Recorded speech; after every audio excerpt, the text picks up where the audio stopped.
Strikes in the mix.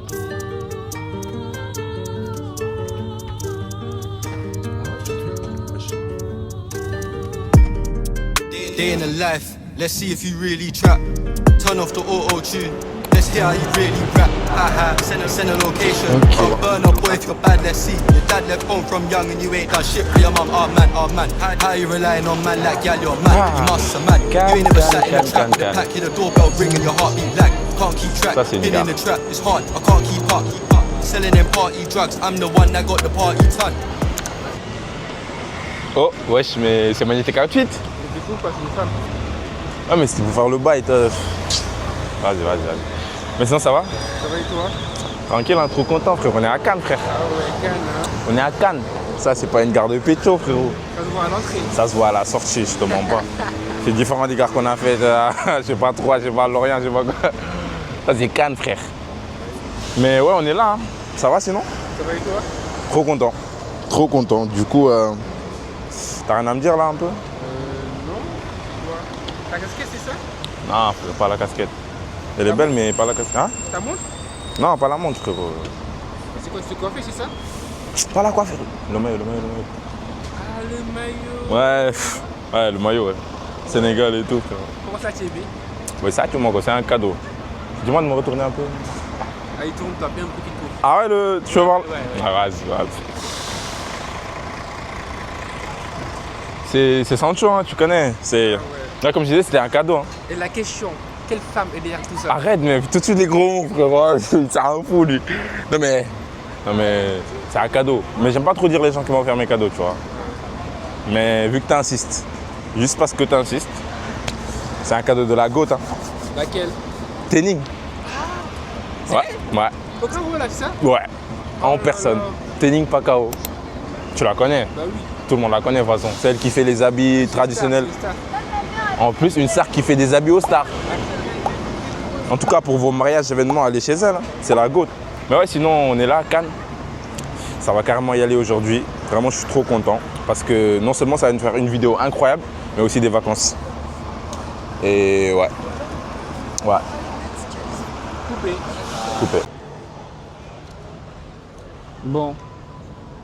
La vidéo, elle est intéressante maintenant parce que c'est moi, je suis filmé. Donc aujourd'hui, c'est moi qui vais faire la présentation. Pas lui, parce qu'il est éclaté au sol. Bah, je pense qu'ils diront le contraire. Non. On verra.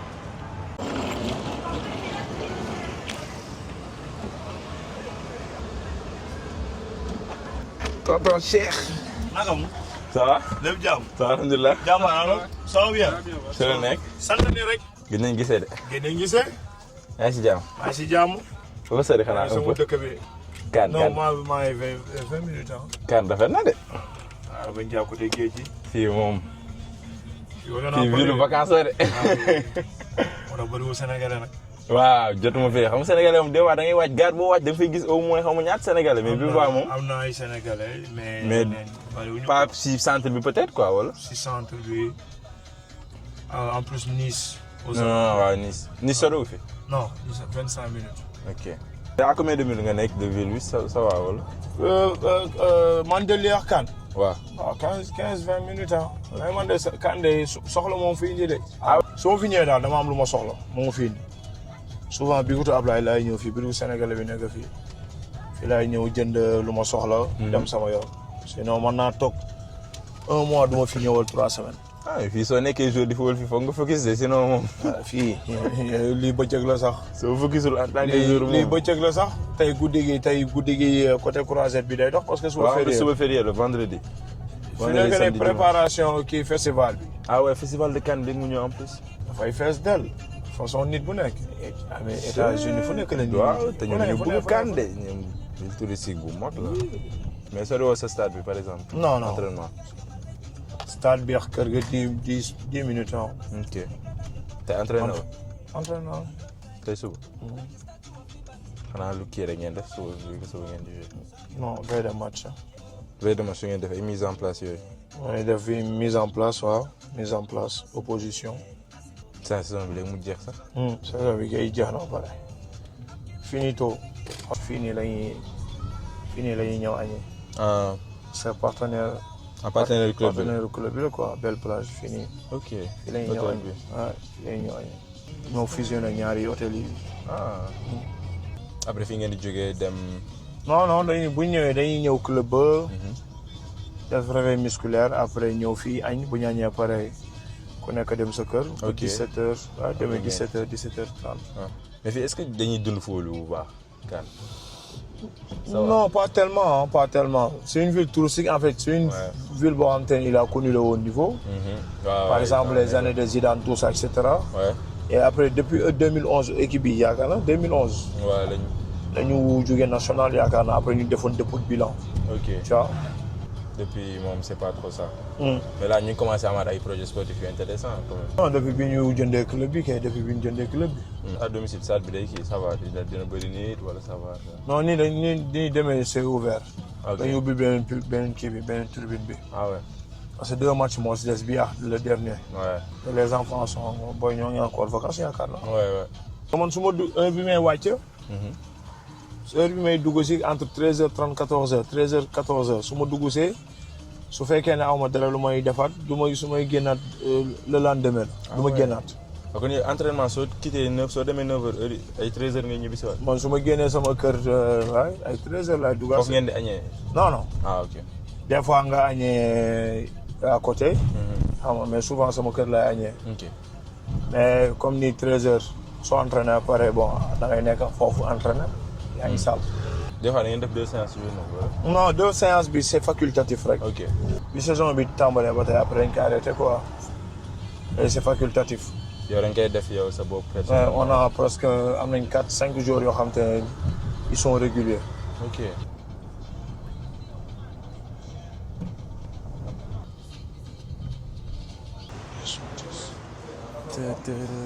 Bonjour. Bonjour. xoolal loo leen kii loo leen jël. moi je veux 2 baguettes. Tu veux quoi? 2 baguettes. Du goût, je veux prendre ça. Je vais prendre un sandwich. Attends, avec. Américain. I'm American. That's a fact. xajam bi lan na ma yow. xajam bi lan na ma.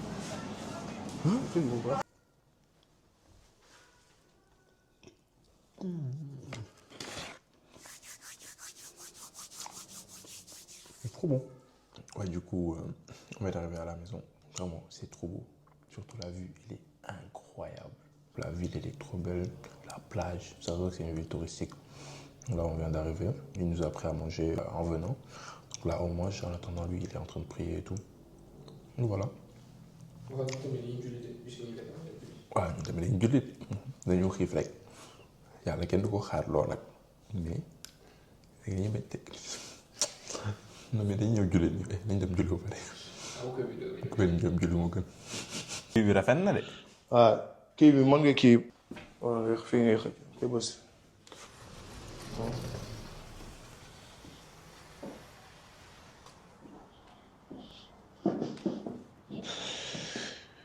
alhamdulilah. doo leen añ balaa seen lii di sedd. waaw.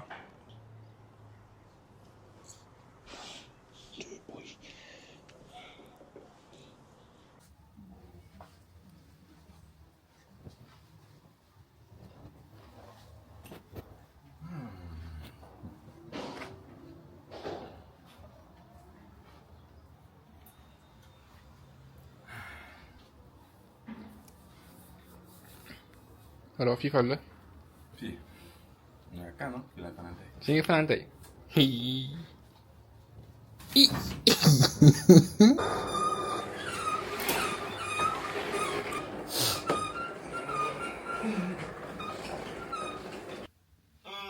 Je viens de me réveiller là.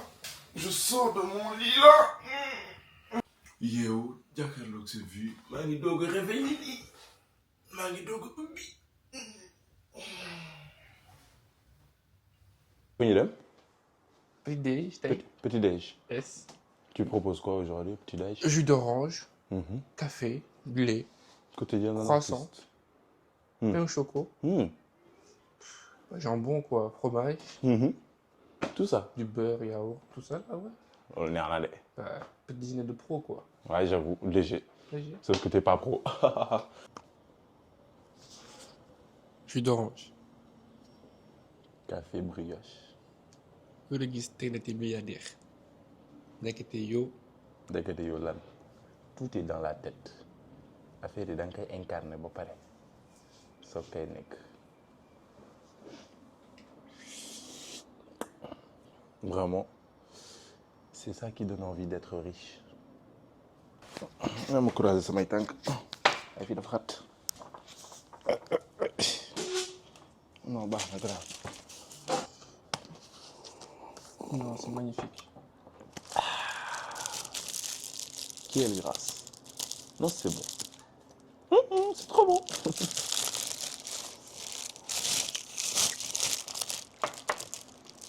Je suis un peu gourmand. Du coup, c'est quoi le programme aujourd'hui? Aujourd'hui, hier on n'a pas fait grand chose vu qu'on venait d'arriver et tout. Donc on est juste rentré, on s'est posé, on a discuté un peu et tout. Aujourd'hui ce sera une journée encore plus chargée, vu qu'il y a le match déjà. Ah oui. Donc Cheikh Ndoye joue à 19h30. Un match important quand même, vu que là ils sont deuxième à 2 points du premier. Il reste 3 journées avant la fin pour monter. Hein. Pronostic. Victoire. Victoire, quoi, 3-1. Faut dem gagner victoire. Parce que moi j'emporte la victoire partout en fait. Porte-bonheur. Hashtag porte-bonheur. Donc il y aura le match à 19h30, mais avant le match, le vendredi, Juma. Machallah. Inch'Allah, 13h, dem julli Juma. Dañu war a julli Juma. Dañu war a julli Juma. Dañuy julli Juma. Ah ouais? Waaw. Machallah. nañu jàppale si jumaa si wàllu transport dañoo war a julli jumaa mais jumaa dañoo war a julli jumaa boy dañoo war a julli jumaa dañoo war a julli jumaa ajuma dañ koy julli. Après on revient, on va parler avec Cheikh, on va faire un petit interview avec lui. Après on va se poser tranquille, jéem a génn doxantu su xajee. Et 18h, direction stade pour le match, Inch'Allah. On va essayer de faire d'une pierre deux coups. Allier l'utile à l'agréable, comme on le disait au lycée, en dissertation. Bëggoon ñu ñëw rek fàqal benn bato. C'est pas que ma benn fii. Am nga benn? Ay ñaar kenn trois. Ñu ne benn. Ma xam. Ban modèle la? Ah man de xaw ma. Damay joxe xaalis bi yaa ngi jënd rek. Dangay joxe dañu jënd. Yàlla dafa xam lu muy def. Très important ça. Waaw kon sama gars yi nag comme niñ ko gisee ma si cu mu cudu cu. Allez voilà les gars, donc Ibrahima nee na objectif signé en N2. Minimum. Minimum. Minimum N2. Maximum. LDC. Des champions. C'est que ma xamul boppam du entraîné def dara mais nee na force mën na signé pro. Nee na moo mën Ferran Torres. Cheikh Ndoye nee na ko li ngay wax ni tegoo ko fenn. Léegi la ñu def tey. dañu dem prouver Cheikh Ndoye que bu naa signé N2 tey. dañuy dem nga jël bal bi ñu dem centre d'entraînement nga jël bal bi. jongle teg ko fii. teg ko waaw lu fële saa la ma sa lekk la moom. su ma kaay foofu ma ne. si la nekk ay football nga bañ. il sax. waaw ama kaay yow. la nga bañ dem parce que la. tu en attendant looy def entraîner. Yes. Pour l'été. On va aller à la plage. yow kat entraîner pour signer. Été bi loolu la pré-saison bi. Tu comprends. Atia. Depuis. kon kaay. Kaay. Et puis avant. Atia. Let's go. 6, 7, 8, 9, 10, 17, 18, 19, 20. Boy, waa ci boy. non doyul booy kaay ko Fekk dafa waane caméra yi tax moo tax muy dëmbe lu nii. Wala wàccatul de dafa tufi dara lu baax. Doy na acca. Xaaral moon leen nan la ak naka la. Doolay bokkul. yaa fi topp. Doolay bokkul. Musul bokk. Force du gabarit.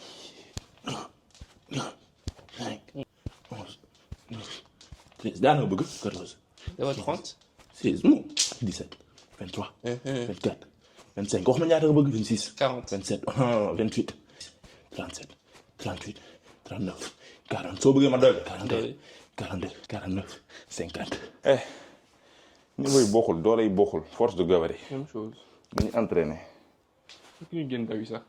kenn dawee yow waxal li la intéressé li muy wax ni yëpp am na si arrière pensée il est fou dans sa tête lui je vous le dis dañuy dem ànd ak Cheikh Ndoye entraînement ñu commencé def entraînement rek ñu jël bal bi faaxal ko daw du ñëpp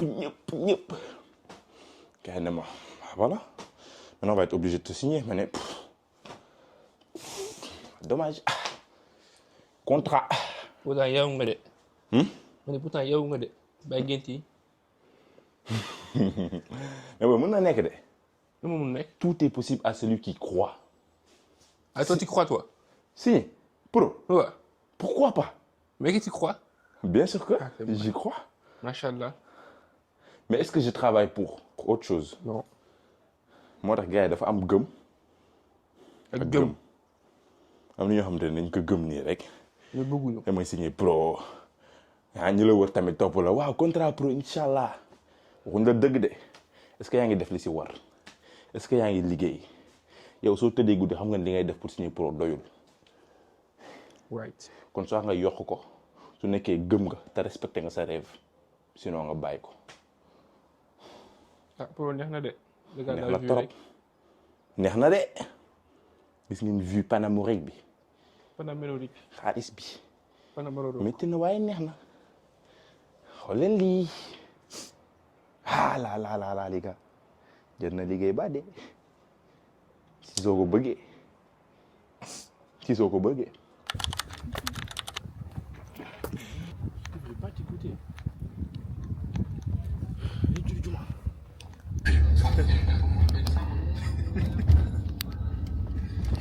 oui yaa ngi toog de. suñu góor bi nag waaw dof bi. kii la. damay dem juma waaw.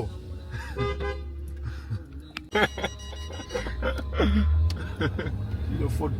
jeune la de daal il a 22 ans. ah ouais seen góor titulaire. non moo nekkoon remplaçant mais titulaire après fa gaañu woon mais bon mag la quoi. kon kii instant kii mooy góor. mooy góor sa match yi six derniers matchs yi presque moo ko góor. il est bon. mën na góor la macha allah. ah ouais foofu lañ ko fa. L'Olympique de Marseille. waaw ma koy fàtte après. ah man ci koy tàgg waaw seen loxo kenn ku ne après. ok maa ngi jox bi ñu sama téléphone. lii pour lan la ak c'est. après match bi dafa am benn salon bu ñuy nekk. salon famille jour yi waaw famille. ok famille jour yi. ok.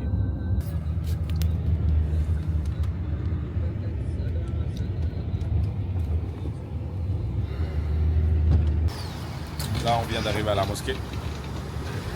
Julie Djouma. J'espère que vous avez resté la soirée Al-Kaf aujourd'hui.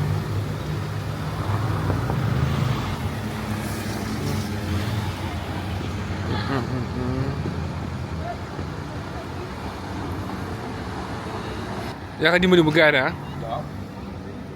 conducteur laa nag.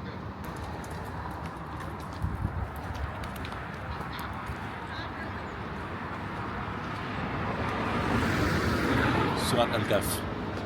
C'est très important. Très important pour nous.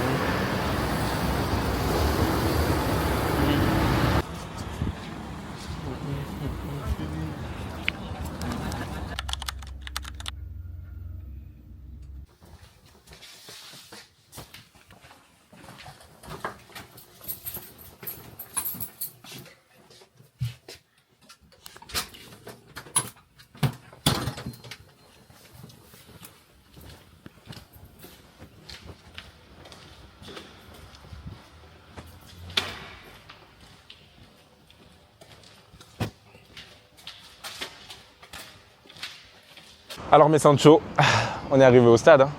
Jour de match. Jour de match pour l'AS Cannes. Je ne sais pas si vous le voyez bien là, l'AS Cannes, jour de match pour l'AS Cannes. Jour de match pour Cheikh Ndoye aussi, je ne sais pas si vous lisez bien, numéro 15 Cheikh Ndoye. Donc ouais, là on vient d'arriver au stade, on est venu avec lui. Il nous a laissé là parce que lui il doit aller rejoindre son équipe quoi et tout. Débrief d'avant-match et tout ça, tout le tralala des pros quoi, des pros. Donc là, nous, on va un peu traîner, visiter les alentours du stade, essayer d'entrer dans les coulisses parce qu'on a ça. On a ça.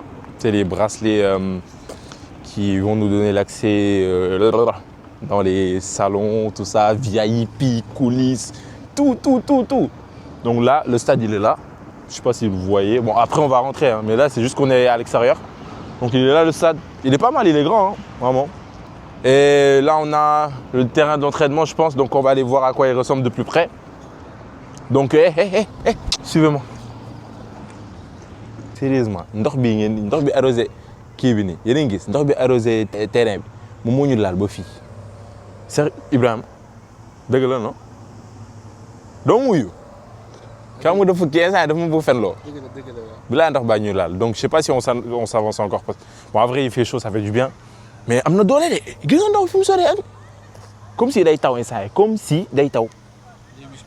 day wis waaw day wis. li tax ma bëgg di ma fen loo. Mais terrain, écoute les gars, ça c'est niveau N2. N2, ils ont, Cannes c'est pas pour les petits, c'est pas un club de petits. Hein. Regarde les moyens qu'ils ont en National 2, frère. Là tu vois carrément que le terrain c'est un vrai terrain, arrosé et tout, alors que c'est même pas le terrain d'honneur, frère. C'est même pas là ils jouent. Le stade il est là-bas, ça c'est juste le terrain d'entraînement. Donc tu vois que c'est quali, la pelouse qualité, on voit de là, arrosé et tout. Après là je pense que c'est fermé et tout, donc on ne pourra pas rentrer. Mais ouais, j'aime trop. Regarde un peu pelouse. Elle est magnifique. Bon, les Sancho, du coup, ouais, là, on va rentrer au stade, là. On va d'abord mettre les bracelets, histoire de rentrer, pouvoir visiter le maximum et tout. On va voir ce que ça va donner. Regarde. Voilà. Ne m'a pas ça, boy. Comment t'as boy, yo, seytaane nga boy. Tayo ma ko dafa wadd sama loxo bu caméraman bu seytaane laa am booy kii sama defet rek lay wër am taxal ma. Ou comme c'est bon là on va rentrer au stade avec le. Ah tu m'invites. Tu m'invites. Moi je veux une bouteille d'eau et non c'est tout. C'est pas du vin.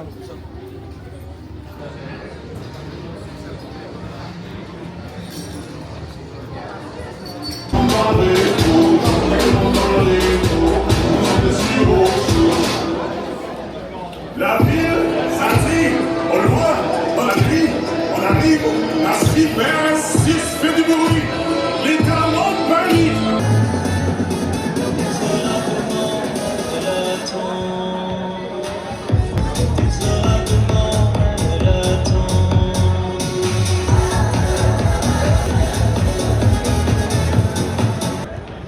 Elle attend que la grande tourne les aiguilles.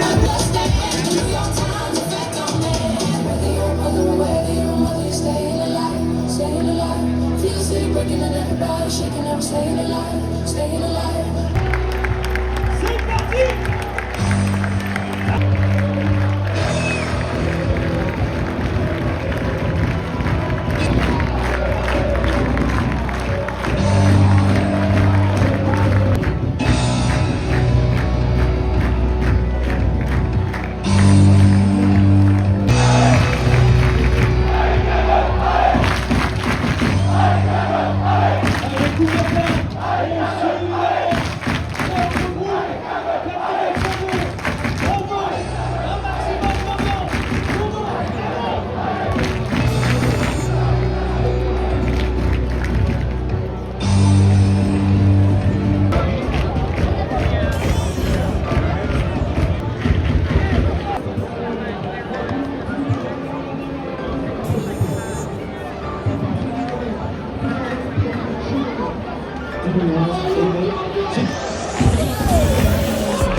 Ça va frérot? Ça va et toi? Tu t'appelles comment? Aliou.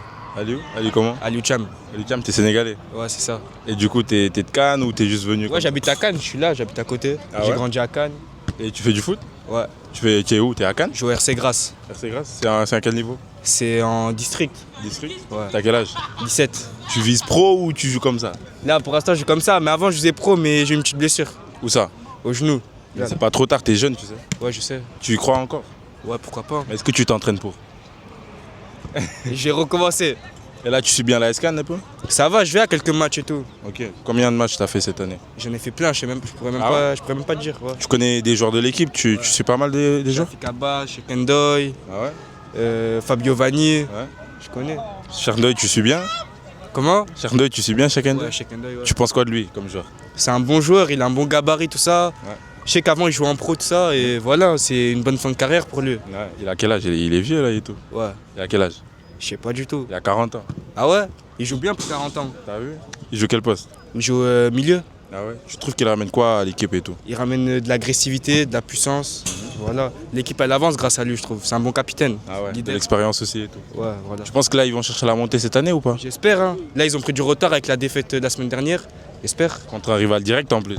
Comment? Contre un concurrent direct en plus. Ouais, Là, ça va être serré là. Du coup, ça va être serré. Ça va être une bonne course à la montée. faut gagner les 3 prochains matchs. Ouais, c'est ça. Souvent, le stade, il est plein ou pas? Ouais, il est toujours plein. Hein. Ah ouais? Ouais. Donc, Bonne il- ambiance, tout ça. Donc, c'est une ville qui vit le foot un peu. Ouais. Ok. Et ils pensent quoi de toi, les gars là? Ils pensent que t'es chaud ou pas? Vous en pensez quoi de moi, les gars? Ah, il est boosté? Vous pensez qu'il peut signer pro? Ah ouais? Et parmi vous, il y en a qui visent pro ou genre? Il y a Sambiche. Ah ouais? Sambiche et tout? Sambiche, Sambasso. Sambasso? Lui, il parle Wolof, lui. Ah ouais? Interviewez-le. Denga Wolof boy. Touti voilà. C'est qui ton joueur préféré? Mané. Sadio Mané? Ouais. Où là toi? À l'Ice Fountain. À Southampton? En U combien? U17. Quel niveau? D1. D1? Ouais. Ça va, tu vises pro? Ouais. Ouais, le ouais, il est un peu... Ouais, vite fait. Vite fait? Enfin, on joue pour le plaisir un peu, mais. Pour le plaisir? Ouais. Et qui d'autre les gars? Yann. Non, moi je suis nul. C'est le genre de mec qui. C'est le meilleur City, mais il fait pas du foot. Ah mais il joue juste au City? Ouais. Mais il est boosté? Mais il est boosté trop fort. C'est quoi, Ryan Cherki et tout? Rien de chercher, ouais. Ah ouais? Frérot, tu veux parler C'est toi la un peu? technique. D'aller, Yann. T'as quel âge? Moi j'ai 18 ans, bientôt 18 ans. 19. Pourquoi tu joues pas au foot? Ils ont tous dit t'es boosté. Non, je suis nul, c'est des menteurs. Non Ils mais rigolent. ça se voit, t'es un joueur technique et tout, ballon semelle, tout J'ai ça. les bonnes inspirations. Hein. Ah, donc vas-y, joue. Pourquoi tu Je joues sais pas, je vais. Là t'es pas en club, rien du tout? Non, rien. Tu joues que les cités? Jamais fait de club. Ah ouais? Ouais. Ça te dit pas du tout? Non, même pas. Hein. Pour le C'est plaisir. Que le talent. Et tu joues un peu la SCAN et tout? Non, même pas, je suis même pas. Hein. Je suis même pas le foot, j'aime pas. je Sérieux? sais pas, T'es ouais. juste fort naturellement? Ouais, c'est juste le talent, c'est tout. Pourquoi c'est qu'ils sont tout le temps boostés au foot, ils s'en foutent du foot? Je sais pas, c'est la vie. Hein. Ah ouais? Ah, c'est comme ça. Ah ouais, c'est un menteur et tout. D'accord, Ah, vas-y, frérot. Et toi, t'es un gardien de but? Non, moi je suis sport. Ah, non, parce que j'ai vu les gars. Non, j'ai vu les gars, c'est bon ça. Ah ouais? Tu fais quoi? Ah, je fais de l'MMA. MMA et tout? Ouais, je suis champion européen de judo 2023. Ah ouais? Et c'est quoi ton point fort? Grappling? Mon point fort, c'est le takedown. Takedown? Ah ouais, t'es chaud? Vas-y, bonne chance les gars. Merci hein. Vas-y.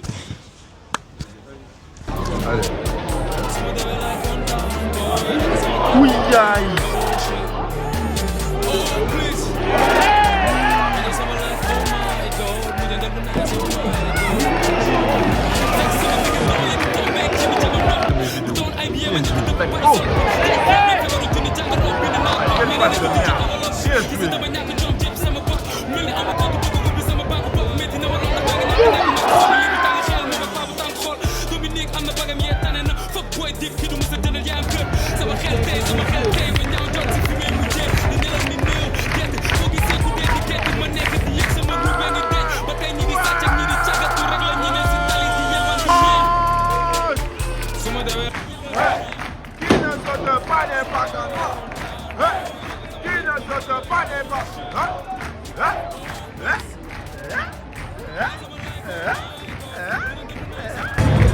Pique-toi!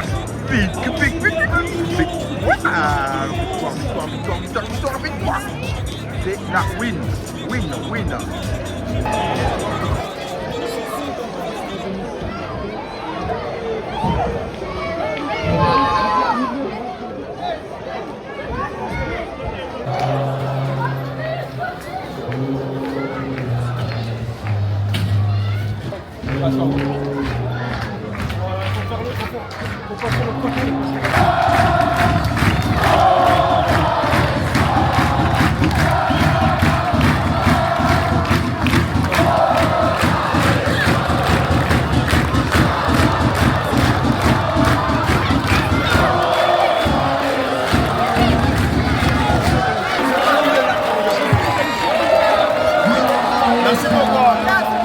Bien joué.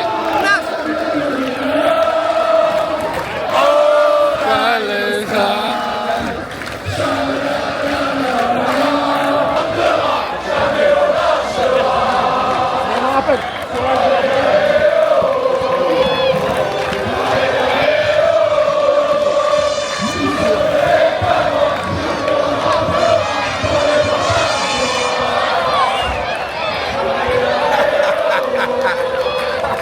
Les gars, on est sur la pelouse. C'est un match très dur. Hein. Non, là.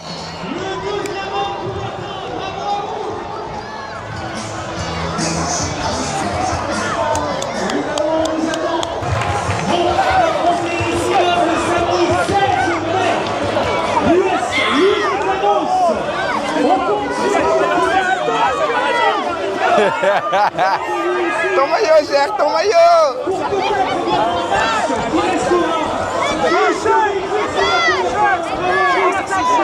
Ton maillot, Endel, ton maillot.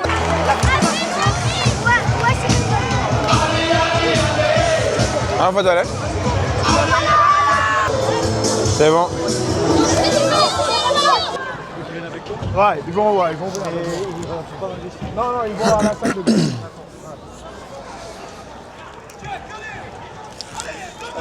Allez.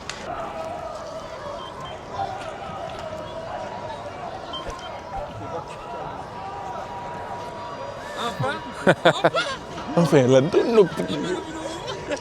sànq jël naa la fii.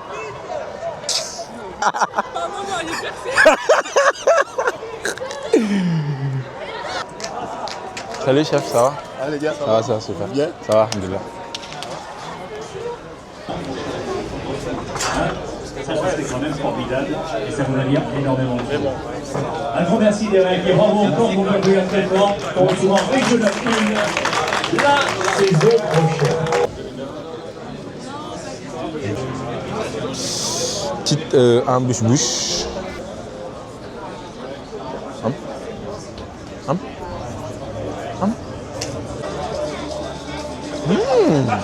Taf na yàpp. Jël benn mburu Fass la. Amul mburu Fass. Mooy lan. Bravo. Mais c'est très bon, vraiment. On est les seuls noirs du coin. 2 noirs. Bande de bâtards, on est que 2. Affaire dafa saf torop. Ouf. Sama sànq dama doon bëre, dama sonn.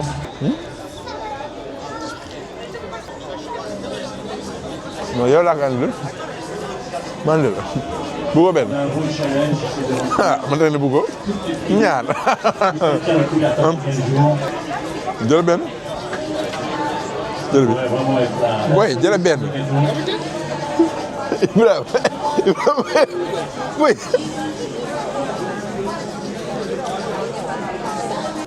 Captain, c'est pas eux qui allaient réduire le score hein, ce soir. Hein? Ce soir, il fallait gagner. D'après ce qui s'est passé à Lille, il fallait avoir une réaction. Un peu d'orgueil et de fierté. On a montré ce soir du caractère. Il reste 2 finales. C'est pas encore fini. Ça va jouer jusqu'à la dernière journée. Donc c'est à nous de faire le taf. Après, on va voir ce qui va se passer. Il n'y a pas d'horaire.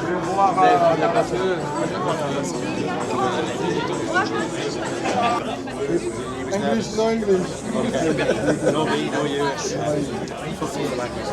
Moom la ñuy wax nul n'est prophète chez soi. Loolu tam na ko teg si ginnaaw. C'est mes 2 jeunes frères, Adrien, Mohamed, Brahima. Ça va Adrien? Ça va et toi? Ça va, super. Passé une bonne soirée? Ouais, trop. Victoire. Charendeuil qui joue, Ouais. qui est fort, Qui est très fort. parfait, Qui allait marquer en plus. qui a failli marquer. Dommage. 3 mois. On voulait ce but, mais bon, écoute, Il l'a gardé pour le prochain. pour le prochain, qui sera plus important en plus. Et toi, ça va? Ça va, très bien, écoute. Tonton Cheikh, sama téléphone daa fay nag après. waaw dinañu fay ko. Ok. Ouais, sénégalais. Tu es en France ou tu fais Sénégal? Non, moi je suis né en France, mais j'ai vécu au Sénégal. Ok. J'ai fait quoi? Je suis né en France, je ne même pas 1 an. Après, je suis parti. Là, je suis revenu depuis 2023 pour continuer mes études. Ok. Je suis en école d'ingé. Et je suis en alternance avec lui. On est ensemble. Et toi? Tu fais... Je suis directeur des opérations. Nickel. Ça se passe bien ici? On va te laisser si vous voulez prendre un truc à manger. à boire, D'accord, faites vas-y. comme ça. Merci Adrien. Il est cool, hein? C'est chouette, vraiment. On a passé une belle journée. Hein.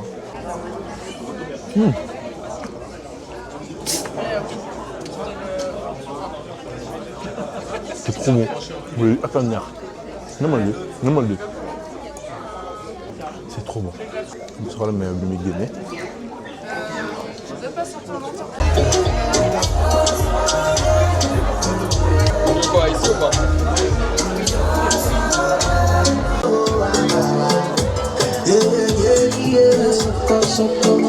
Ouais, ressenti du match les gars.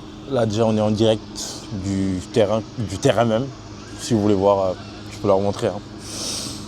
Ouais, là tu vois le terrain, là ils font un peu les travaux d'après-match, là vite fait tu vois. Tondre la pelouse, un peu retoucher, enlever les mauvais trucs. Mais ouais, donc c'était un match très disputé. Hein. On l'a vu, les visiteurs ils ont marqué en premier. Goal FC ils ont marqué en premier. C'était très tendu et ils devaient gagner impérativement parce que là c'est la course à la montée. Du coup c'était très chaud. Ils ont égalisé en fin de première mi-temps et la deuxième mi-temps c'était très tendu. Match âpre, disputé, les duels, vraiment les supporters qui donnaient de la voix au maximum. Mais ils ont beaucoup raté, ils ont aussi beaucoup raté jusqu'au moment où ils ont délivré le stade. Et là c'était incroyable, vraiment un match très... En fait l'ambiance était incroyable, j'ai beaucoup kiffé l'ambiance. Et à la fin du match, il y a eu cette commémoration avec les supporters, les joueurs et les supporters. Et vous l'avez vu, on vous l'a donné en direct. Vraiment, on était... Vraiment, on était là. Hein. C'est ça l'immersion en vrai. On ne peut pas faire mieux que ça au niveau immersion. Donc on était à côté des joueurs, vous l'avez vu, vous l'avez vécu avec nous, les supporters et tout.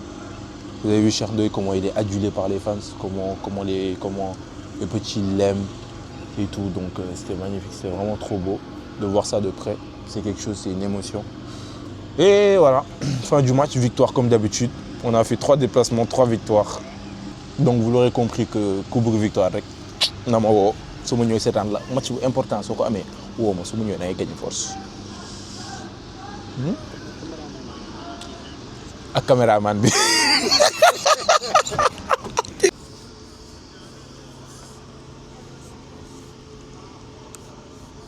Tu veux que je te fasse une nolisée?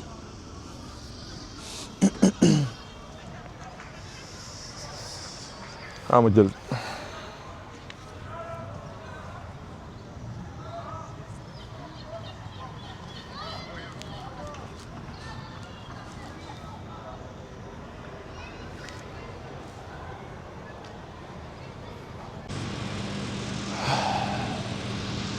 Papa, maman, désolé. Désolé. Cette vie-là. Ah, cette vie-là. Que j'ai cherché, que j'ai pas trouvé. J'aimerais dire j'adore. Mais on adore que Dieu. Que Allah, subhanahu wa ta'ala. Incroyable. Incroyable. Ismaïla, yo, Ismaïla. Dédicace, fermé.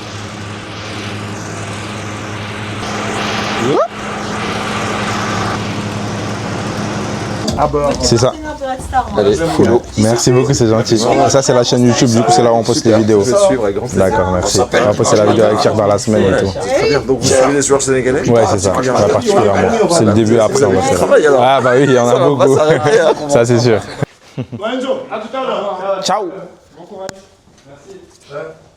Bon courage. Ciao, Wane. Let's go. Wow. C'est bon, on a une dame. C'est bon. Alors, bon, déjà, tout le monde connaît notre Ibrahim pendant tout le trajet. L'épisode, c'est un épisode qui me tient à cœur, quoi. Ouais, c'est un épisode là. C'est un épisode. Parce que déjà, je veux que vous anniversaire en plus. J'ai beaucoup d'admiration pour toi et de respect.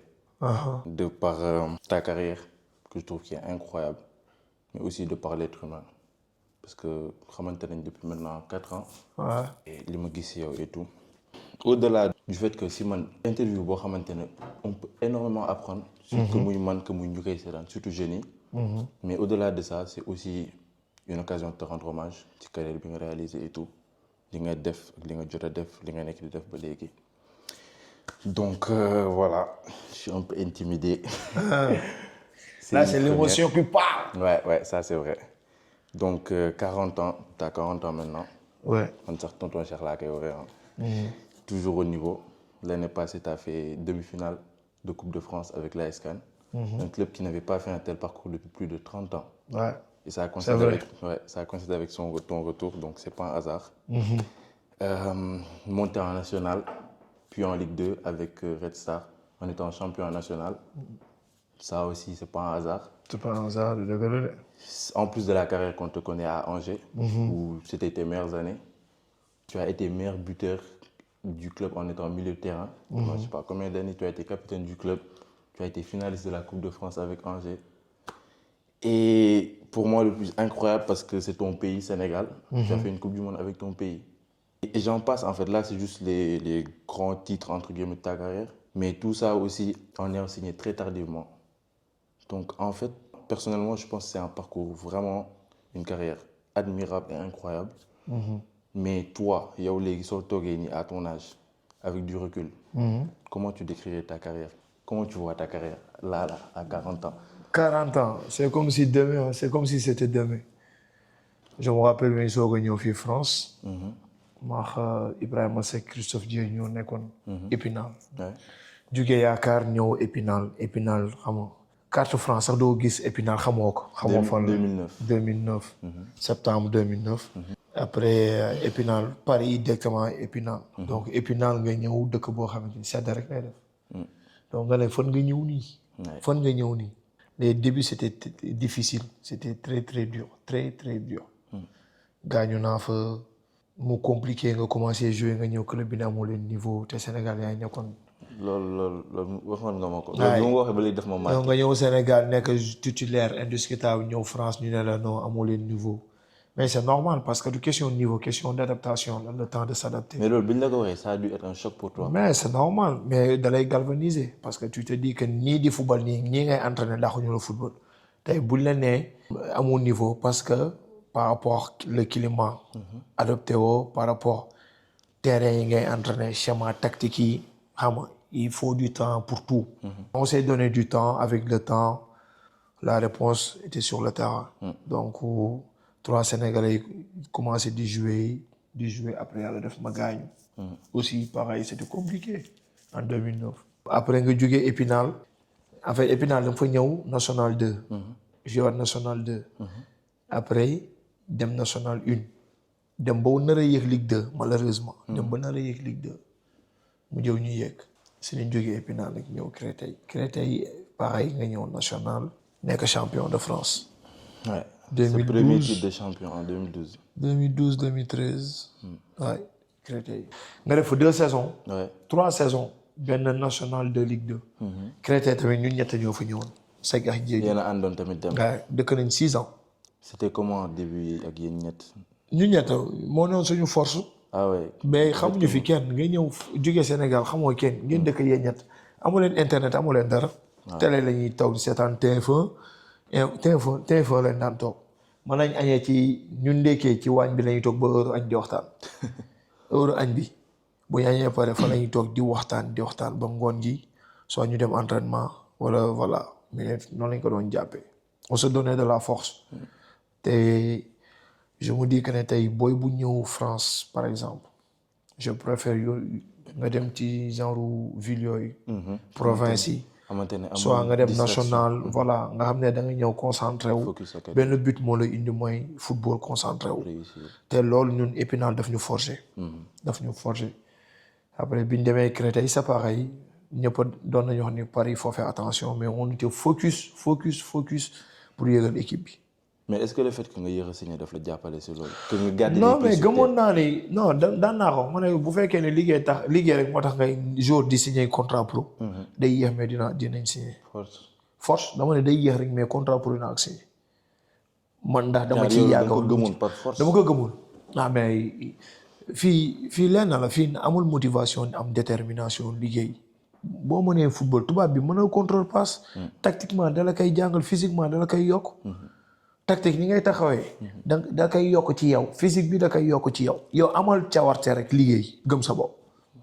gëm ni force nga koy jël. donc boo demee ba 27 ans nga signé contrat pro nga xamante ne. mais yow amul ay moment yoo ne. 21 22 c'est un peu tard mais amul fooy dem ba ay 23 24 nga ne non. nga Non. commencé am ay doute. non maa ngi ñëw France 23 ans aw ma si woon doute de aw ma si woon doute. parce que amul benn doute ba bi ngay am 25 ans. non parce que bi may jugee c'est mon premier voyage 20 ans bi may dem Stoke City j'avais 20 ans. ouais boobu ça s'est passé comment. bon normal la xam nga da ngay dem essayer ñëpp yaakaar ne da ngeen di signer mais Angleterre dafa amoon ay réalité quoi. parce que ñëw nga mosoo jouer fenn sa premier voyage la porte d'ouverture la woon quoi. Ouais. c'est juste tu découvres quoi. tu découvres le monde pro le vraiment. monde pro nga ñëw def 15 jours après dellu Sénégal. loo jàng sa expérience boobu. non danga ba ma ñëwee dama ne lii moo lay wan ne dara jomb la nit dara jomb la. mais est-ce que gis nga différence de niveau vraiment entre yow di nga bàyyi Sénégal. non mais c'est différent c'est totalement différent tey nga ñëw Europe. quel que soit club bi nga dem. nga ñëw Europe division bi mu nekk. am na différence par rapport à Afrique. c'est sûr. rawatina nag nga dem Premier League. Stoke période boobu Stoke mu ngi nekkoon Premier League. am doole en 2009 am doole. après nga ñëw nga xam ne fii voilà boo góorgóorloo li la indi Stoke mën na la indiwaat feneen. mën na la yóbbu feneen. après malheureusement. si li ma gis tamit jaaroon nga Arabie Saoudite. si après Stoke bi ñëw naa Sénégal ñibbisi après commencé jouer. après ma dem Arabie Saoudite. ma dem Arabie Saoudite 2008. après bi ñu waree signé nag après dama gaañu.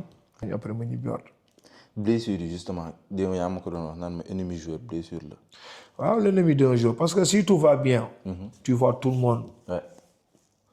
Tu es célibataire, tu as tes potes, tu as la famille, tu es marié, tu as des amis, tu as ta famille, et tu as ta femme et tes enfants. Ouais. Bon, mais donc. Et ces moments difficiles, ngay xam ne say waay dëgg. Et si tout va bien, di nga ne am naa j'ai des amis, ouais, parce que mes tout va meilleurs bien. potes, tu vois. Mais bon, yàlla def na ne man si monde pro bi ma ci nekkee ba tey j'ai des connaissances.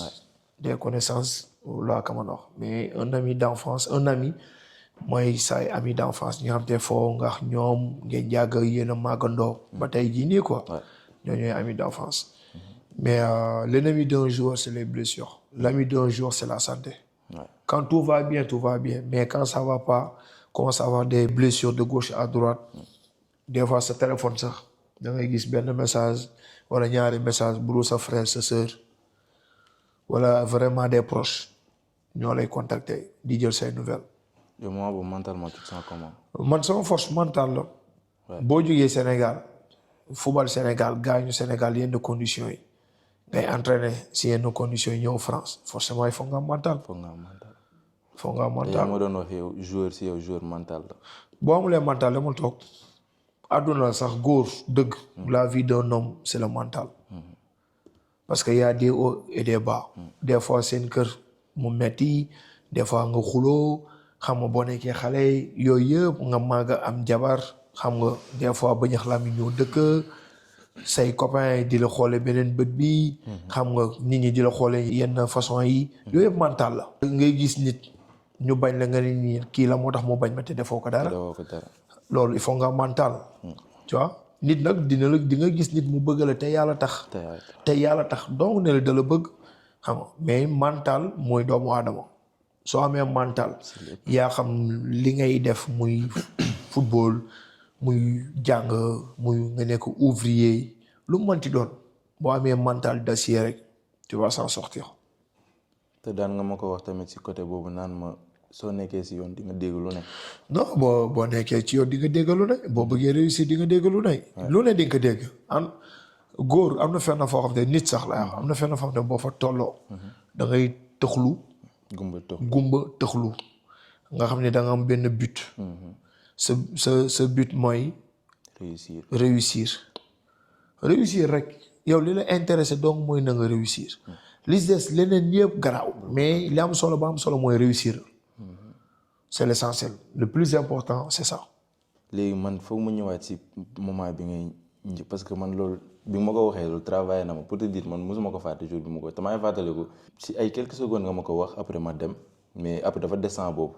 mooy le fait que nga ne bi nga njëkkee ñëw fii liñ la wax mooy parce que nga toog ay années d'entraînement nga koy entraîner Sénégal. yow nga jàpp ni da nga bëgg a signer te da ngay signer su neexee yàlla nga liggéey pour bi nga njëkk a ñëw def test ñu ne la amoo niveau mais loolu certes wax nga ma ne que après daf lay galvaniser et tout. Mais sur le coup ak yow fi nga toll âge bi nga am ak li nga gëm nga ñëw ñu wax la loolu sur le coup ça te fait un choc. ah mais c'est normal da lay choqué. léegi yow loolu nan nga koy surmonter ak après looy def derrière pour. non da ngay jàpp ne rek yow yaa ñëw dëkk bi. yaa ñëw pour tekki. il faut nga am xolu muñ encaissé. France boo fi nekk il faut nga am xolu muñ. du budul France sax dans la vie nit da ngay góor da ngay mën a muñ. du luñ la def rek wala luñ la wax nga réagir. parce que bu fekkee loolu doo toog fenn doo nekk fenn doo jubóo kenn. doo wax ak kenn. parce que dinañ la def lu la naqari wala ñu xoolee benn bët bi nga ne kii lan la may xoolee wala nga mu wax nga ne kii lii mu wax lan moo tax mu wax ma ko. il faut savoir prendre sur soi. donc voilà nit il faut prendre sur soi. c'est important boo ko tàmmee rek jeex na. boo jàppee ne kii man sama objectif mooy lan dama bëgg a réussir. ñàkkuma fayda. xam naa li ma bëgg xam naa fi ma jugee xam naa fi ma bëgg a dem. lii bu ko nit xamee rek. luñ la manti def wala nit lu mu la manti wax te dóoru la wala saagu la rek. non garaaw. wax nga ma ni ko aussi que si yow premier contrat. moo gën a yomb si carrière du joueur. mais man li ma bëgg a xam mooy yow loolu. est-ce que réalité boobu da nga ko dund def si ay erreur jàng ci wala le fait que nga yéex a signé daf la permettre tout de suite bi nga ñëwee nga garder les pieds sur terre nga liggéey en fonction de loolu. non mais parce que souvent dañ la naan le plus dur. reste à venir. da ngay gis fii booy nekk ci club yu mag yi 17 18 ans ñu signé contrat stagiaire. après bu seen contrat jeexee club bi libéré leen. loolu lan moo ko waral. parce qu'il s'emballe vite quoi. waaw parce que tey da ngay ñëw xam nga am benn salaire bu ndaw 2500 3000. ñu jox la ko. léegi yow dans ta tête tu es arrivé. nangatoo liggéey bi si war. tu te prends pour quelqu'un d'autre. léegi nag ñoom li ñuy def mooy duñ la wax dara. dañuy toog di loo seetaan bu contrat bi jeexee 3 ans yi nga signé bu jeexee ñu libéré la. après nga nekk di wër club bu amateur yi parce que fii club bu la libéré en tant que jeune stagiaire. contrat bi lay jox. club bu la libéré bu subaa doo woon beneen club. parce que fii France. dans le monde du football ñëpp a xamante. tey da ngay oote ñu ne la diw la moo tax ñu libéré rek. diw comportement diw du liggéey diw dafa bëri caaxaan diw day retard tout le temps noonu ngay def ba sa contrat jeex ñu ne la acca demal toog. loolu moo tax souvent.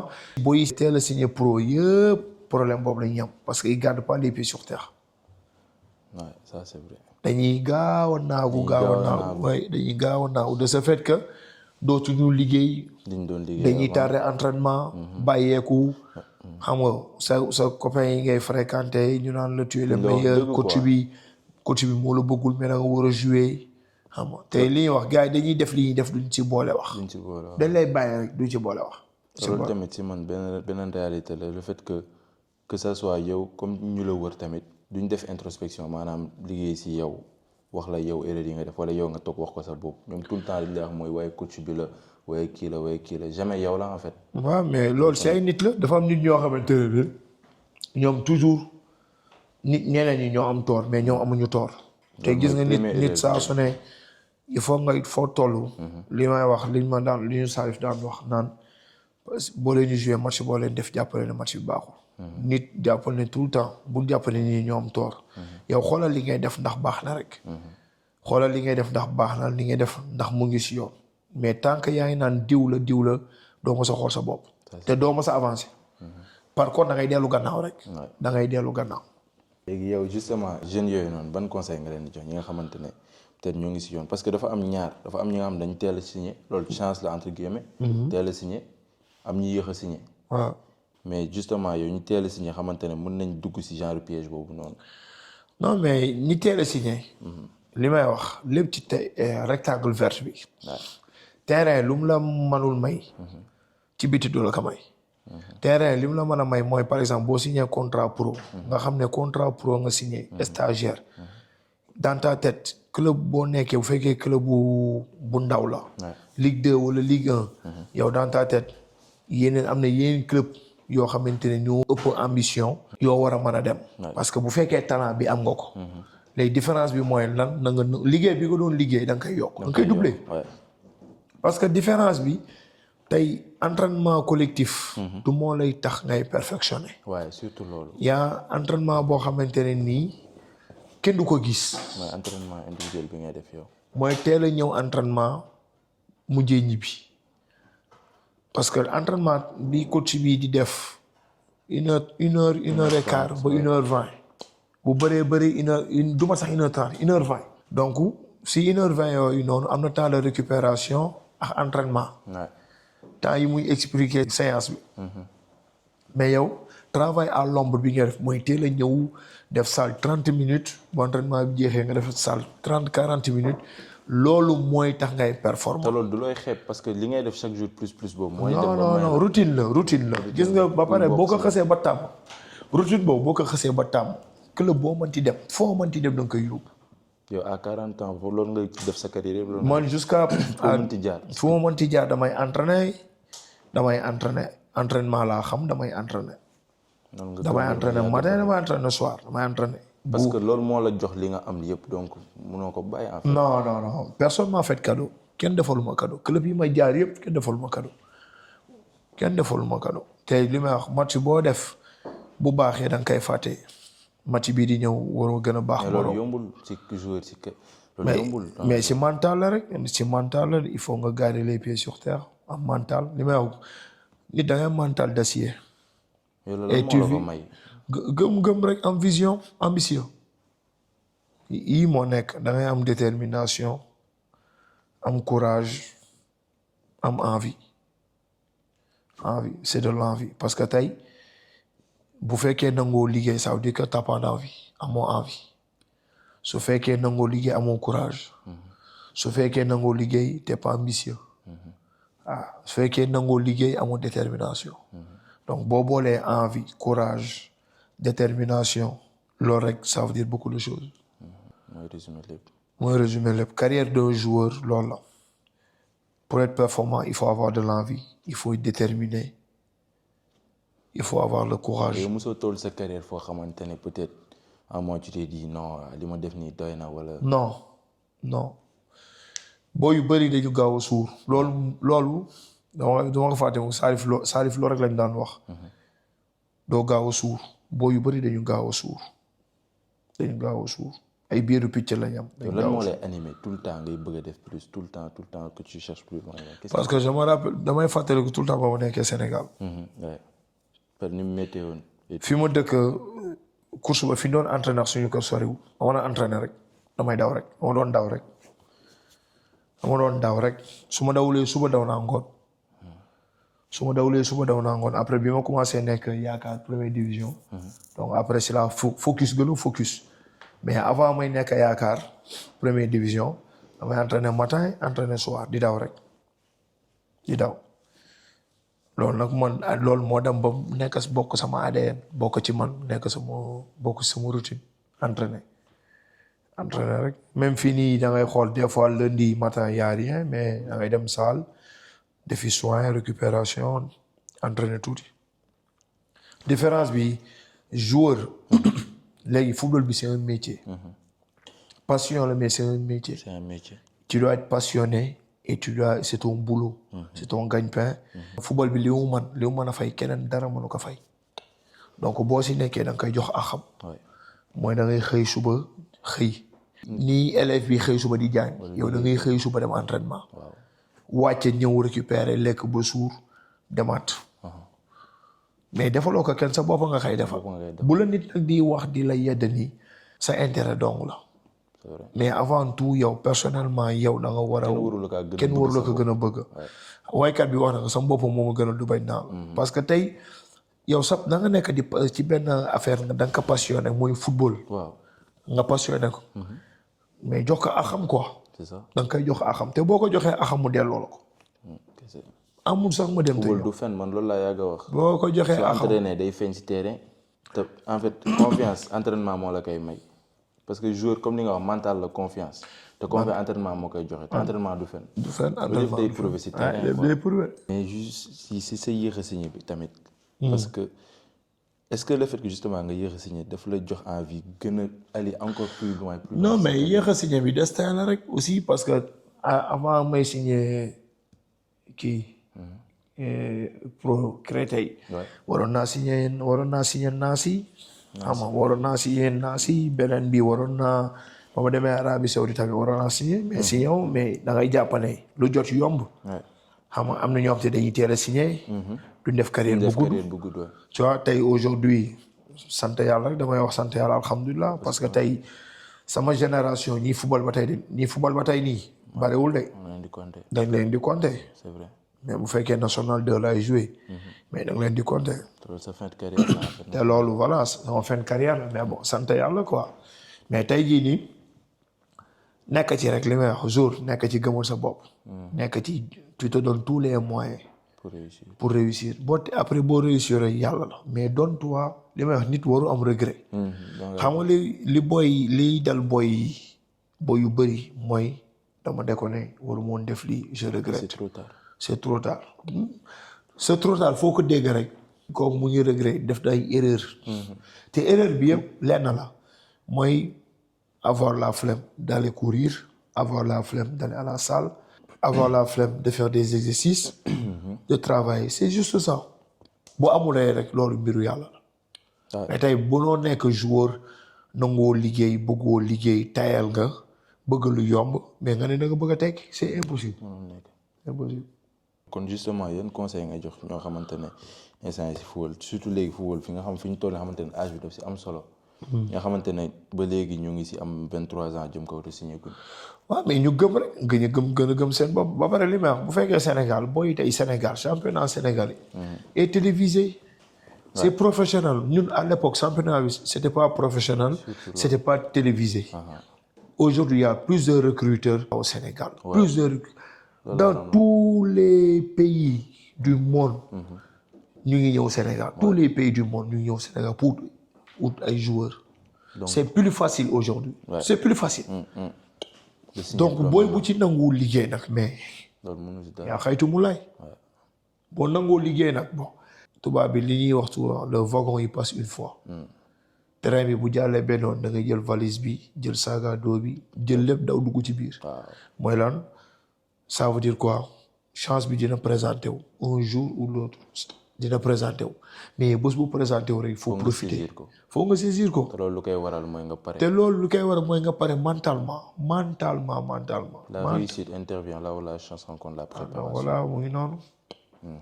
loolu la rek. waaw ponte moom yàlla dina la ko may mais faaw nga pare. il faut nga pare de rawatina football bi boo bëggee kii tekki réussir faut nga pare sur tous les plans. surtout léegi fi mu toll nii en plus. yow en fait li ma seetlu mooy déjà tu viens toujours dans les clubs avec un rôle peu importe club boo jaar danga fay ñëw ak benn rôle. mais en fait il y a deux trucs il y a venir avec un rôle et assumer ce rôle parce que rôle bi nga ñëwee si club bi c'est de par ton expérience de par ta carrière de par li nga accomplir. mais soo ñëwee si club bi comme par exemple CAN bi Coupe de France mosuñu woon sori depuis plus de 30 ans. yow soo ñëwee genre club bi nan ngay andibee sa élan boobu élan de gagne boobu noonu rôle boobu nan nga koy assumer si genre club yi nii. je suis un homme de défi.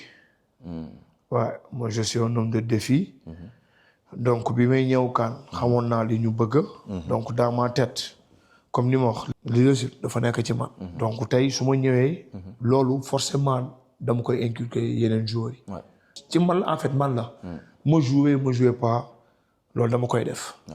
dama koy def. si yow quelle a été la période la plus compliquée de ta carrière bi gën a métti si sa carrière vraiment. mooy bi ma gaañoo ligament croisé. ouais c'est ligament croisé. mars 2019. mais loolu comment ça s'est passé période boobu noonu. surtout que c'était après une longue période de bonnes choses on va dire. blessure muy ñuy dernier rassemblement. avant la CAN 2019 la. voilà dernier rassemblement. avant la CAN 2019. joué naa ba match bi jeex si laay soo xam ne gaañu naa mais xaw ma ne sax ligament croisé il a fallu que ma rentrer. te yaa ngi doon jouer et tout si match. joué naa ba match bi jeex man après daal si la sentir am na lu may gêné tànk bi normal ou quoi. mais mosuma xalaat ne sax ligament croisé la ma ñibbi si fii si laa def examen yi yëpp nii si laay soo xam ne ligament croisé la. biñ la ko annoncé. biñ ma ko annoncé loolu noonu annonce boobu noonu ni ma def. à part de sama dese pap te boobu taxuma ko nekk mag. non amaguma kii boobu noonu. amaguma déception. amaguma pas déception sax amaguma. choc boobu. choc tellement xaaroo ko woon en plus. waaw tellement xaaruma ko woon quoi. Sur le coup, tu t'es dit quoi? Sur le coup, li ma njëkk a wax mooy je fais pas la CAN. De un. Ça t'a anéanti. Ça m'a touché. li jógee ci man ba tey ñëwul. Wow. loolu li jógee ci man ba tey ñëwul.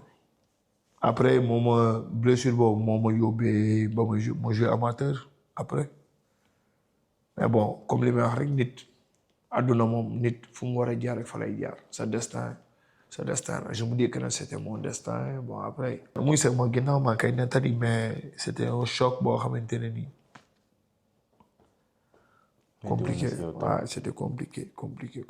Est-ce que tu t'es dit à ce moment-là que di nga ko surmonter quand même? Non, en fait bi ma nee du cartilage ak ménisque bi c'est ligament bi cassé là donc doc bi dama ne Cheikh je sais que tu vas revenir à ton niveau c'est juste il faut être patient et travailler.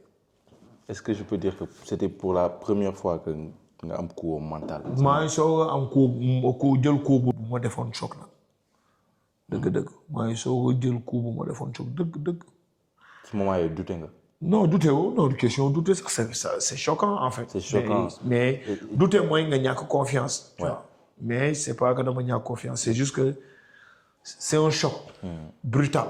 boo xamante ne nii je pensais pas je m'attendais pas. Ouais. Après comme ni ñuy wax rek àdduna moom lépp jàngat la te loolu la war a dal dalay dal ala kulli alin. tey dal na ma maa ngi nii di ko nettali. te bi ma jógee ba tey si ligament croisé bi je touche du bois maa ngi joué alhamdulilah. Alhamdulilah ça fait maintenant je sais pas combien d'années ça fait maintenant 7 ans. Ça fait 7 ans maa ngi joué. Ouais. Ça fait 7 ans. Mais noo def ba surmonter moment boobu. Non dama ne je vais retrouver à mon meilleur niveau fekkee liggéey rek la ñuy wax je sais que je suis un travailleur damay liggéey. mais man genre moment yooyu en fait xam nga après jour la plupart du temps mën na dund moment yooyu après ne la waaw après dama liggéey dama ko gëmoon et tout mais yow au jour le jour loolu noo ko doon dundee. non au jour le jour da ngay toog naan est-ce que dinaa ñëwaat revenir nga gis sa tànk bi en fait buñ la xasee ba opéré. da ngay gis sa tànk bi ni muy fondre sa cuisse bi. ni muy fondre di perdre ni muy perdre ngay perte doole quoi nga xool ñaari tànk yi des fois maa ngi photo yi des fois dama koy xool sax nga xool sa ñaari tànk yi nu ñu ëppante. Après la seule réponse et la seule solution c'est de bosser. gëm yàlla liggéey. mais boo gëmulee yàlla nooy def. t'es obligé nga gëm yàlla boo gëmulee yàlla nooy def. mais bon sant yàlla rek alhamdulilah. aujourd'hui c'est dans mon dos c'est derrière moi donc voilà. sa carrière bi liñ ci mën a jàng bëri na de. waaw mental comme ni ma la wax rek mental courage détermination waaw. et que musuñ laa may dara sa carrière quoi lépp da nga kaa jël. lépp da nga kaa ñafe de mais noonu la sax lu baax du yomb lu baax dafay jafe. da nga koy il faut aller chercher les choses. léegi on bëggoon ñu def benn genre petit défi ay questions yu ma la bëgg a poser. alors. Ouais. Tes débuts en Ligue 2 c'était contre qui? Nîmes. li yàlla di def rek instant yi Nîmes ngeen di xeexal. pour yéeg en national à 2 points d'écart. Ouais. Ton premier doublé en pro. Doublé. En Ligue 1. En Ligue 2. En Ligue 2 Metz. Ah ouais. Ouais, à domicile à Divochel. Ton deuxième doublé en Ligue 2. Deuxième doublé en Ligue 2. yow doo ko am de. boobu réer na ma. wax. waaw. Lens. ah non à Divochel. Ouais. 3-3 4-3. Ton premier doublé en Ligue 1. Ajaccio. Deuxième doublé Ligue 1. Gerland. Lyon. Ouais. 2-0. 2-0 nga dugal 2 buts. Mais comment ça se fait que temps yooyu en tant que milieu nga doon nekk meilleur buteur équipe bi. On avait un jeu offensif qui était comme li ma doon wax démb ci football. On avait une équipe qui était construite autour de moi. Donc le but c'était de me faire briller. Donc centre xamoon na ne. on jouait sur tes atouts quoi. Voilà muy noonu. Jeu de tête. Ouais. boobu moom lu si ñëw but la moom. muy noonu. Troisième doublé en Ligue 1. Troisième doublé en Ligue 1. Attends. nekkoon na sama bopp. bul xool de. non xooluma troisième doublé en Ligue 1. Monaco. Ah, Monaco. Ay club yu mag rek nga doublé. Ban année nga nekkoon 11 type? 2015. Année équipe de l'NFP. 2015. Finaliste Coupe de France, c'était contre qui? Pareil. Vous avez perdu combien? 1-0, 93e minute. loolu météo na la am na. ok jooy naa sax. jooy naa. boobu gëmoon nga ko de. gëmoon naa kay nga yóbbu Paris 0-0 ba 93e minute. parce que année bu rëy nga defoon année boobu. Ouais. L'année mondial. 2017. au Stade de France centenaire. match boobu nan nga si duggee woon veille match bi comment tu l'as? match maa ngi photo yi ba tey ak vidéo ni ma ko dundee mais c'était bien. guddi boobu est-ce que nelaw nga est-ce que na nga nekkoon di xalaat match bi di ko xalaat. défaite bi si défaite bi nelaw ma défaite bi daf ma metti. non veille match bi. veille match bi non nelaw naa. j'étais pressé pas pressé ouais j'étais pressé. j'étais pressé match bi ouais parce que. une finale c'est pas donné à n'importe qui hein. surtout finale de Coupe de France. finale Coupe de France. bëriwul Sénégal yi ko joué de. donc je m'en rappelle toujours cette finale.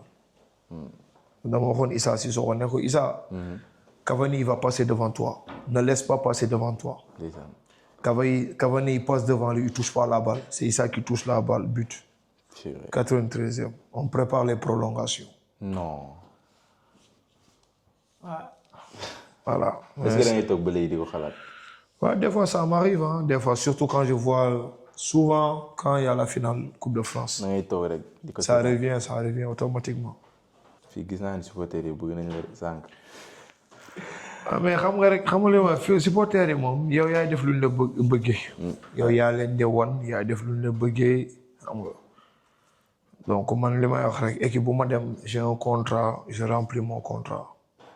et da ngay honorer sa contrat da ngay respecter maillot bi ngay sol. parce que football neex na sa passion la mais nit ñëw di la seetaan dafa metti di yuux. dafa metti même bu fekkee aujourd'hui les supporters sont égoïstes entre guillemets parce que ñoom seen bëgg-bëgg rek mooy nañ gagné. des fois dañuy fàtte ne football bi ngi football. tey man nga gagné suba nga match nul suba ñu gagné la. léegi yow physiquement tu te sens comment là? Est-ce que tu te vois encore continuer longtemps wala instant? non pas longtemps. mais comment tu te sens physiquement? je me sens bien physiquement mentalement je me sens bien je me sens super bien mais comme je dis ndab kenn du ko ñëdd. aujourd'hui voilà je sais que yàggatul léegi ma bàyyi. xam nga kañ. non moo xamaguma kañ yàlla rek moo xam mais xam naa léegi ma bàyyi de. waaye léegi ma bàyyi. il faut que je me repose il faut que je profite de ma famille un peu. ta première titularisation en équipe nationale? contre Burundi. Qu'est-ce qui s'est passé? Corner d'Ali CV, déviation de Cheikh Ndoye, but de Cheikh Kouyaté. Pas décisif. Premier match de titularisation. Lan mooy sa moment bi gën a important en équipe nationale? sama moment bi gën a important. mais sama meilleur moment mais bi ñu demee Coupe d'Afrique ak Coupe du Monde rek surtout Coupe du Monde bi en Russie. sa bii bu gën a important xam naa ban la demee waaye ma laaj la ko rek. bii bu gën a important. Sénégal Cap-Vert la. boobu rëy na de. Sénégal Cap-Vert kooku l'histoire retiendra la. ضاعت أكثر المحاولات ولكن ما زالت قائمة التسديدة يا الله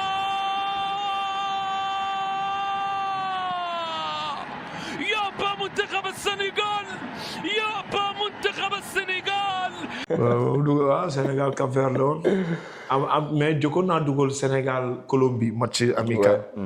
mais boobu tamit match amical la mais bii match décisif la woon. en plus bii bi dafa rëy. non seulement match décisif la woon mais bii bi dafa rëy. Sénégal Cap-Vert la woon. boobu rëy na trop.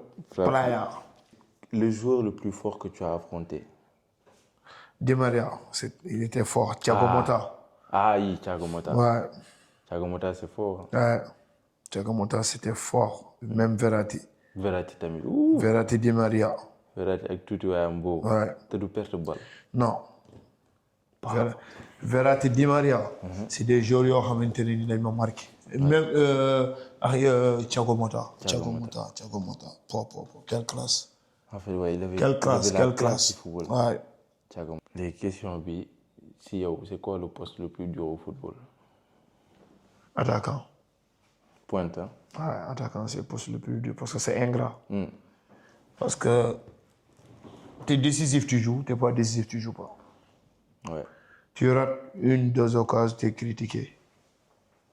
tu es critiqué comme pas possible. te si match doo laal bal lu bëri. Ah, c'est un coach le plus difficile pour moi. En fait dafa métti parce que mën nga toog par exemple 20 minutes doo laal bal mais soo laalee bal foog nga def si dara. Ah mais voilà comme je dis post-up c'est important mais le poste. Mais un avis quand même important parce que le fait que nga jouer attaque jouer milieu. Et que tu dises quand même que attaque moo gën a métti ça veut dire que am na foo ko teg. parce que attaque moo gën a métti parce que xam nga lu tax. attaquant souvent la plupart t'es dos au jeu. Ouais. Et même de participer au jeu, des fois tu peux rester 5-10 minutes, tu ne touches pas la balle. Ouais. De un. De deux, le fait de louper une occasion, on ne te pardonne pas. D'ailleurs, ça travaille mentalement. En tant qu'attaquant, ça touche. Mais moi, à l'époque, je jouais attaque avec Resta, Habib Dimok Jelo. dama nekkoon attaquant su ma dugalul wala touché ma bal dina ma frustré. mais Habib li ko intéressé woon mooy xam nga lan. ni may sonalee défense sama positionnement. ni may fixé ñaari centraux yi. pour libérer l'espace. Voilà loolu moo Habib loolu moo ko si intéressé woon. C'était tactique. En plus beneen bi su may dévier côté gauche côté droit. joueur yi di jël profondeur. loolu en fait dama doon jouer pour les autres. mooy lan da ngay dévier pour les excentrés. wala ngay carré bal bi wala nga fixer les centraux pour les joueurs dañu amoon les joueurs yoo xamante ne nii mu ne doon zapp les demi couloirs. genre ay numéro 10 lañ. mais demi couloir. donc man ma nekk attaquant de pointe. bon ñu doon jouer 3-4-3. ah 3-4-3. 3-4-3 ñu doon jouer 3-4-3. ay piston dañu genre piston dañuy doon quoi. ay piston ñaari numéro 6 beneen numéro 10. ak ñaari demi couloir ak man. ok. te milieu nag yow loo xalaat ci milieu tamit man si ma poste nekk la de. ah mais milieu da ngay récupérer joxe. ah mais bokkul ak attaquant. attaquant y a une pression énorme parce que da ngay dugal tu joues même boo laalulee bal da ngay dugal tu joues. parce que yow dañ la fi teg pour ngay dugal. te si man attaque surtout sa équipe su yorul bal tamit ci lay gën a. waaw mais la preuve xoolal Ousmane Dembélé pare bu yoree bal. Ousmane Dembélé électron libre la bu pari yorulee bal premier pressing bi. moom moo koy Ousmane Dembélé moo koy lancé. ñëpp suivre ko.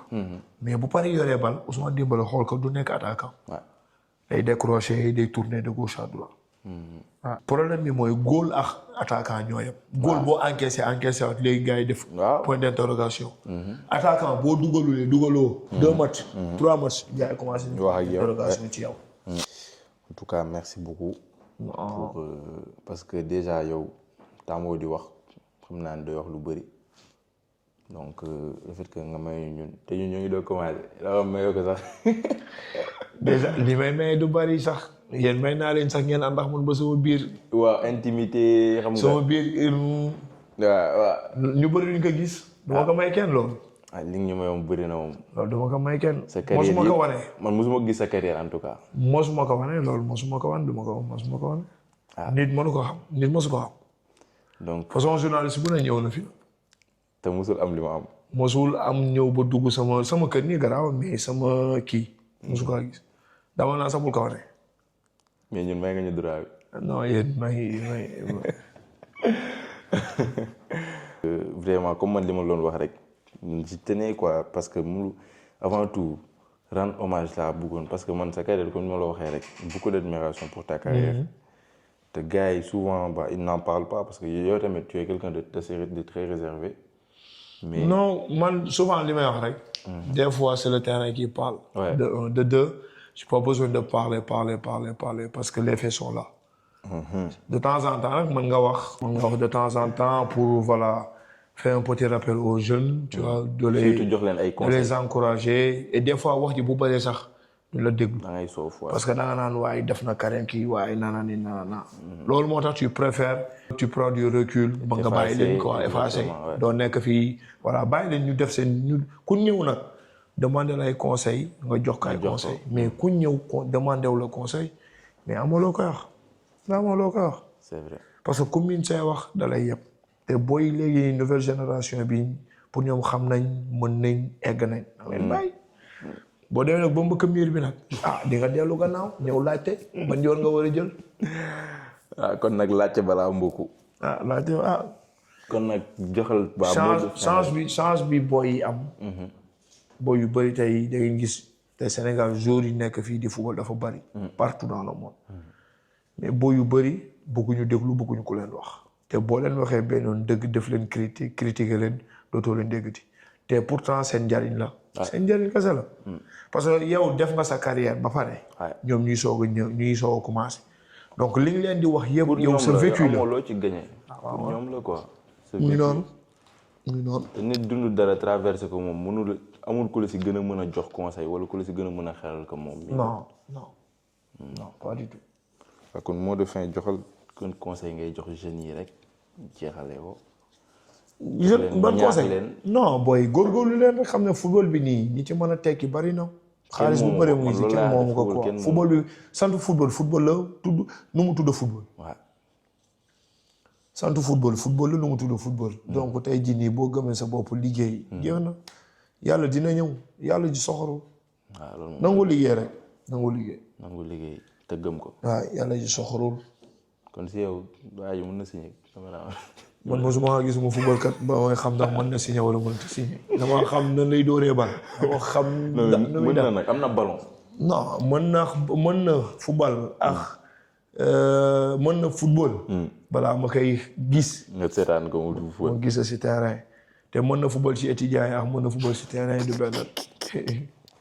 yaa ngi saagi étudiant mais étudiant yi woon football de. non mais diw ma ko mais ku nekk ak la moom rek ba nekk da nga ne étudiant. am na étudiant bu mën football da nga ne étudiant. ah da nga ne étudiant de yow waxoo ma leneen de da nga ne mooy étudiant. am na étudiant bu mën football. waaw loolu dëgg la de. ok étudiant bu mën football bokkul ak ki nga xamante ne ni football mooy métier am nag. bon en tout cas encore une fois merci beaucoup.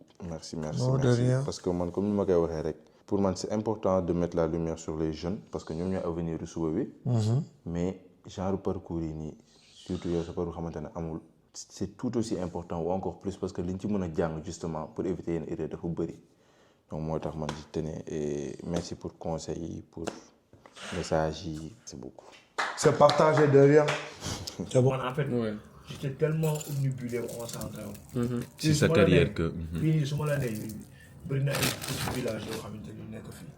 mais pour ma dem fa problème. ah ouais. dañ ma koy wax. mais tellement que entraînement toog sama kër. nii lii ma def nii. ngeen ñëwee ba tey laay soog a toog fii lekk. fii si terrasse. mais daan naa ko def bi ma dëkkee fële quoi. ah ouais. mais c'est pas de suñu dëkk boo xamante ne amul lu fi nekk nii amul si dëkk il faut que loolu yàlla nga gis ah. waaw. moom amee temps rek génn. dem beneen ville visiter. non c'est important. profité leen de. mais man en fait dans le monde parce que comme ni wax entraînement te week-end bi nii. samedi da ngay jouer. te après noppalu. noppalu sonn. ñibbi si samedi dimanche nga am. voilà loolu moo tax. sa carrière bi su jeexee. loo bëgg continuer après ci football wala da ngaa bëgg def leneen. si man ci football bi rek. et entraîneur yooyu wala. non pas entraîneur. plutôt coordinateur sportif. recruteur. Ouais. Dénicheur de talent. Dénicheur de talent. Ben mooy nii de. man loolu la ci man satisfaction la quoi nga gis yenn talent depuis muy nekk kii après nga cal kaa kii. Pape Demba Diop mu nekk Toulouse. waaw. beneen match laa demoon Tëngéej. joxe coup d'envoi Tëngéej FC. ah ouais ndeysaan. Jàmbaar. Marseille Seck ñoo joxe kii bi ñoo joxe coup d'envoi. 5 minutes lañ toog ma ne ko Seydou kii kan la booy bi kan la numéro 18 xam nga 15 solo. ma Pape Demba Diop il a même pas encore 18 ans. oh. ma ne ko mooy que je mets une pièce sur ce petit. ça. comme la tey jour boobu saison bi jeex yaakaar naa ci la booy bi dem Belgique. am nga lay de. ah mais c'est normal. mais lan ngay gis ci terrain ci joueur tak mu interpeller la ci jeu am par exemple. ça dépend pour celui joueur du jeu. milieu par exemple supposons comme moom. booy bi. dama gisoon il était agressif il était généreux. sur l'effort faire les efforts. défensif offensif. et il jouait simple. ouais. ça se voit automatiquement. ça se voit. alors moom soxla woo. je faisais pas partie des meilleurs de ma génération. même bi ma nekkee fii France. je sais que techniquement tu vois, je peux jouer mais la force que j'avais. j'ai le cardio. ouais. et je suis généreux dans l'effort. coffre ouais. Les mecs disaient ouais t'es partout parce que tu es généreux, tu cours partout. Tu ne calcules pas avec les efforts que tu fais. Football, bon, on va calculer. Après, avec l'âge, c'est normal. Expérience. Expérience, c'est tout à fait normal. Mais positionnement, quand tu es jeune, bon, ça va rouler. Sorry. Football léegi bi. Tout léegi, ouais. Ce fait que tu n'es pas capable de répéter les efforts offensifs, défensifs, en haute intention. Mais tu ne peux pas faire ça. C'est impossible. En plus, aujourd'hui, le football, c'est un football de transition. Off-def. Off-def, ouais. Box to box. Ouais. Box to box, hein. Bal bi nii lay def. da ngay xool ba sa bët yi di waaj a wad mais mënu wad mais da ngay xool ba sonn. Sonn kay. Incroyable. Américain hier, français hier, suédois hier, anglais hier.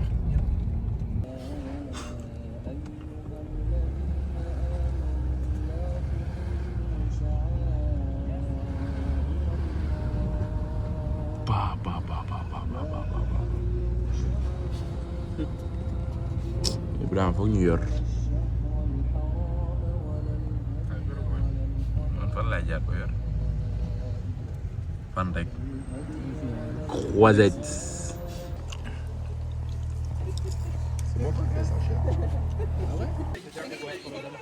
servi wu ci ndawal gi.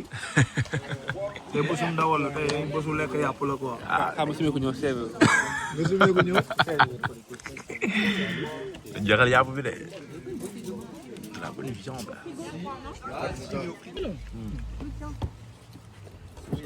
Ali, il est pas nul. On va l'ampier en plus. Wala ma ne xaaral am naa fi toog ceebu yàpp ma toog sama bopp. waaw mais naa toog lu yàgg du ma lekk ceeb. yàlla looloo ñu sonal nag ceeb bu bëri. ceeb te doo bouger. te xam day bëri diwlin nag. dañ koy teg xaw ma ñaata heure ci gaz bi. te soo ñëwee fii ci taal bi ngay gis ne ndekete togg gars yi xaw ma dañuy yëpp xaw ma nu muy demee xaw ma dañuy togg lu bëri la xaw ma mais teg taal 10 heures ceeb bi pare 15 heures alors que fii 1h30 2 heures max nga pare nga ne ceeb bi ñoom luñ ci yokk lu ci amul fii wala léppay dee si ceeb bi day saf nii rek moom day saf moom mais doo si génne dara benn apport doo ko si génne. non la ñuy lekk sax dara baaxul dañuy lekk nii rek mais la ñuy lekk dara baaxul. loolu léegi mooy première différence entre ñi doo ñëwee doo jógee fépp ñëw si camp bi doolee rek du bokk. yamul. doolee rek du bokk. Certains abandonnent avant même d'avoir commencé. Lui, il a commencé à 27 ans. L'âge où beaucoup pensent que c'est trop tard. Parce que, en vrai, comment penser le contraire? L'âge où les portes se ferment. L'âge où on se dit, c'est bon, on passe à autre chose. Cherndeuil, lui, il a dit non.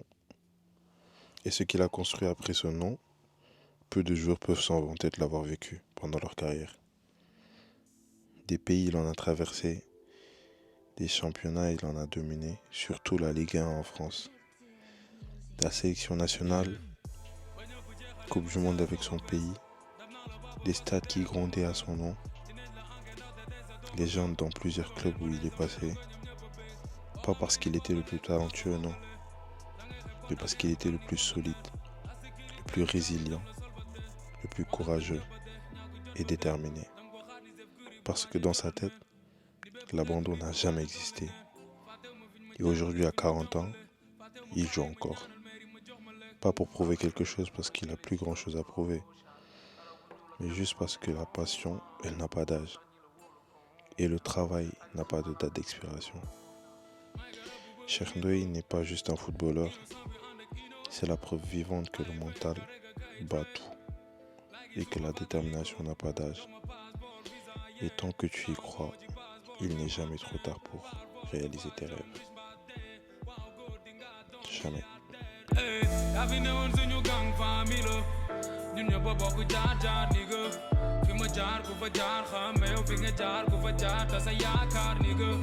Mangi ñefe mangi xar mat nigga, fone da du ma sax raar ma nigga, fi ma jóge sum fa ma naree delluwaat faj ma jeel wala tëj ma hôpital ma nigga